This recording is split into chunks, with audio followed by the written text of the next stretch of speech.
And now, the moment you've all been waiting for. You're tuned in to Tapped Out. Hosted by Brendan Tobin and Sean Levine. Only on the BetQL Network.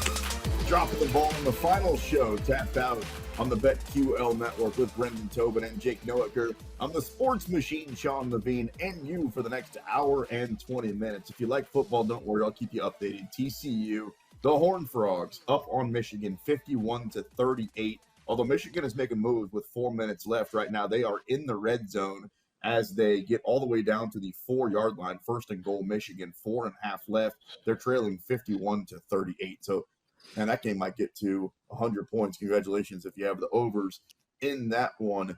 As we're talking about the hours leading up to 2023, there are some fights that I just got to see in 2023. And let's start with the guy you just talked about, Khamzat Chimaev.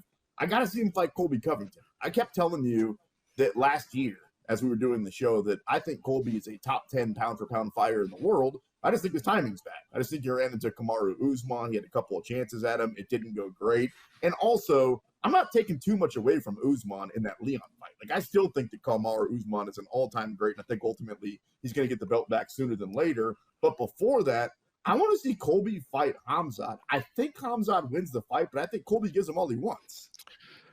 Yeah, I'm curious to see if Colby would take that fight because Colby's very picky about the fights that he does take. But I feel like, you know, we've had some cardio questions with Khamzat. Now we have, you know, questions about whether or not he could even be in the weight class. I assume we're going to see this in 170 in this scenario. Sure. I would love that fight. I mean, absolutely. I think Colby definitely has the tools to get it done against a guy like Khamzat. I think it'd be a hell of a lead up. And it would be a fun fight promotion. So I would hope that Colby would accept that fight. And yeah, if he wins that, then I feel like it completely reinvigorates people back into Colby and whoever's the champion, whether it be Leon or, I mean, if Kamaru gets it back. I know that's a tough one to say, hey, let's do Kamaru again, but that's definitely I mean, you're pretty much undeniable if you're going to give Khamzat the title shot and not Colby. That seems kind of bogus. Speaking of fights, there's a fight in the Fiesta Bowl, Michigan touchdown. So they cut the lead to 7 as it's 51-44, extra point pending. 51-44, Michigan, 3:18 left in the Fiesta Bowl. We'll keep you updated on that one. Then another fight that I had to see, I assume he's going to come back because we've been talking about it now for 1-2 going on almost 3 calendar years. John Bones Jones, widely regarded as the best MMA fighter of all time. When he comes back, there's a few different fights that we could see, right? Like they could build him up a little bit. His first fight at heavyweight, they could throw him against Stipe or something like that. I just want to see him fight Francis right away for the belt. That's a fight I must see in 2023. John Jones and Francis Ngannou. Totally agree. I don't think there's a better answer for this segment than this fight because you talk about, first of all, something we've wanted to see forever, which is John Jones at heavyweight. Then you talk about John Jones against just a pure power puncher. We've been wanting to see that forever. We wanted to see him versus Rumble for the longest. Never really happened. Like, what is the counter to John Jones's, you know, brilliance in the octagon of, you know, movement, the type of point fighter that he is, all the types of ways he can break you down? Well, a guy just who has just absolute bombs in his hand. And it's surprising. I think, you know, it's upsetting that Francis had this injury because I think he stunned so many people with the way he was able to beat Gane that we kind of want to see what's the next evolution of Francis. And then you talk about, wow, if you're able to beat the GOAT, like what kind of status does that do for you in the sport? I'm glad that we've kind of cooled on this whole him going to boxing thing. That was stupid. And, you know, I get it. People see the boxing MMA paydays and they go nutty. That would have been so short-lived because of what Tyson Fury would have done to him. This is where he can really establish long-term greatness, and that would start with beating a guy like John Jones. And if John's able to do it and he's able to beat the scariest guy in the sport, I mean, then you're talking about, I think, maybe an untouchable legacy for anybody to reach with everything he's done already in the octagon.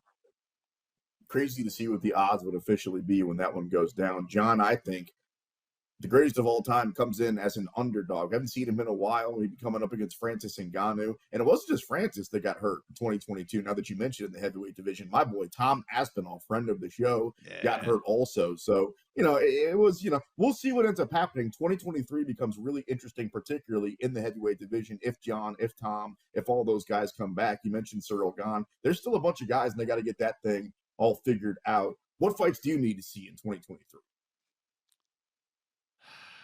All right, I know you're going to get mad at me, but hear me out. I'm already mad. Yeah. Come on, let me just say what it is first, all right? Yeah, but yeah. Conor McGregor. Okay? Everybody's going on this Michael Chandler thing. Forget about that. Conor McGregor versus Jorge Masvidal. Hard Rock Stadium in Miami. That's what I need to see, baby.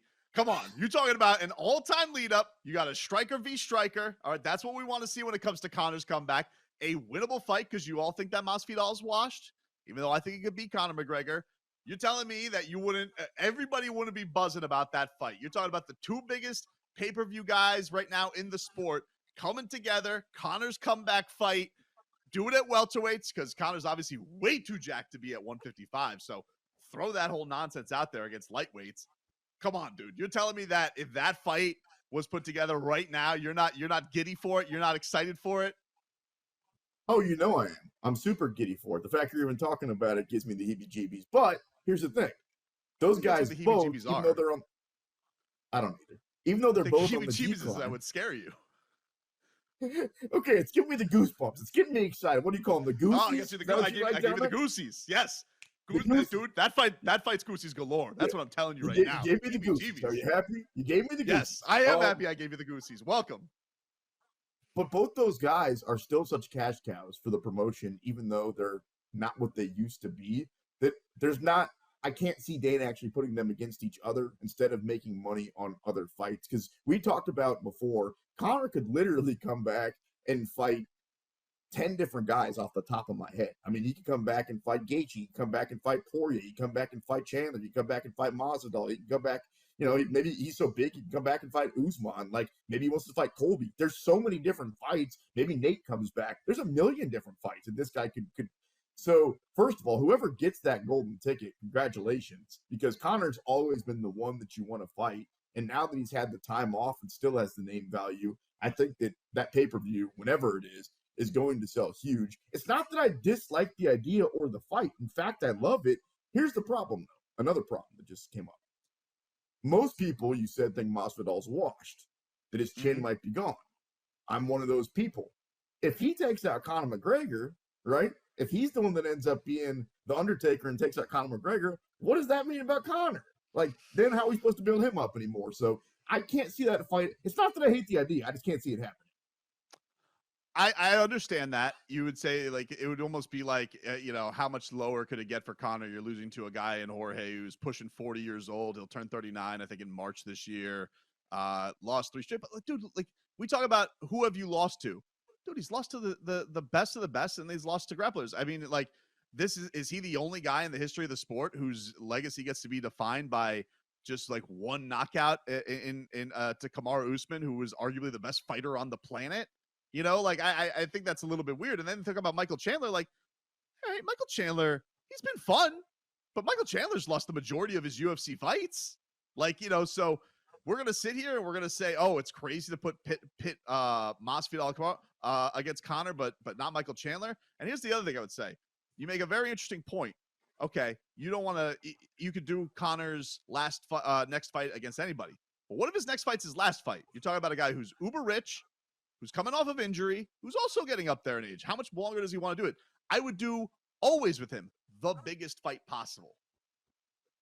If it is his last fight, and I know that Nate's out of the promotion right now, then damn it, that one better happen. All right, let's go out to our producer, Jake Noecker. Jake, what fights must you see in 2023? What do you got to see this upcoming year? Got to start with fixing the bantamweight division, hopefully. Aljamain's win against TJ was legitimate. Sure, TJ was hurt, but it was a legitimate win. But before that, I've had a lot of issues with the division. I thought, obviously, the knee, that's Petr Yan's win. He lost, I get it, but irked me. Following that, I thought he lost the fight. against Petr Yan. Again, didn't lose the fight, but I thought he lost, so I was still irked about that. And now we're here, and I just want to see Aljamain Sterling take on Sugar Sean O'Malley because I need some fresh air in the bantamweight division.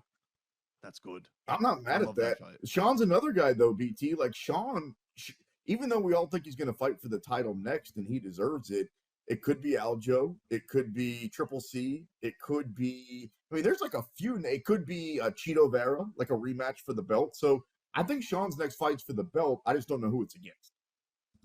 Yeah, I feel like if I'm him and you've played the game the way he has, I feel like Sean's not going to do anything until he gets a shot at the belt. Like, I don't see Sean O'Malley going and giving Cheeto a rematch or fighting any of these monsters at 135.